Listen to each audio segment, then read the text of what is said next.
UEFA said those games will go ahead despite the threat of violence, the threat of attack of those venues by ISIS-affiliated groups. Let's bring in our sport correspondent, Rob Harris, for more on this. So, Rob, afternoon to you. Look, UEFA say the matches are going to go ahead. We've got games in London, Madrid and Paris. What is the nature of this threat, and what are the UEFA going to do to try and make sure that these games go ahead and are safe? Well, there is an image circulating from an IS-affiliated group claiming to be targeting the Champions League matches taking place this week. It is the quarter-final stage. There are 4 matches, and we've been hearing from the French Interior Minister, Gerard Darmanin, who's actually specifically said that there is a threat to Champions League matches, with Paris Saint-Germain tomorrow playing Barcelona. What he has said was, we have seen, among others, a communication from the Islamic State which is particularly aimed at stadiums.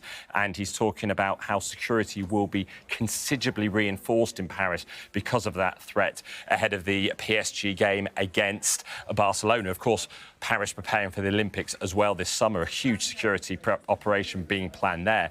In London, we have Arsenal playing Bayern Munich tonight. There's also Manchester City in Spain playing against Real Madrid. And we have seen this statement from UEFA, which does specifically as well talk about threats. Quite unusual often for sports bodies to be more than generalised, and they're saying they are aware as UEFA of alleged terrorist threats made towards this week's Champions League matches. They're talking about they are liaising with the authorities, but they are insisting that with appropriate security arrangements that the matches will be going ahead.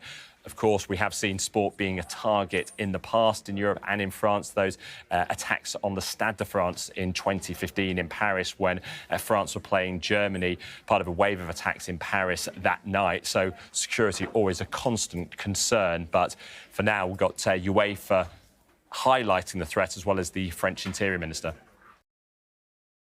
ISIS threatens to attack in the Champions League quarterfinals. They have published a photo with the slogan, "End them all," and the names of the 4 stadiums where the games are being played this week: Emirates Stadium, Parc des Princes, Metropolitano Arena, and the Santiago Bernabeu. The matches were already considered high risk, even before the threats, so already had special security plans, but tomorrow it'll be decided to increase security or not.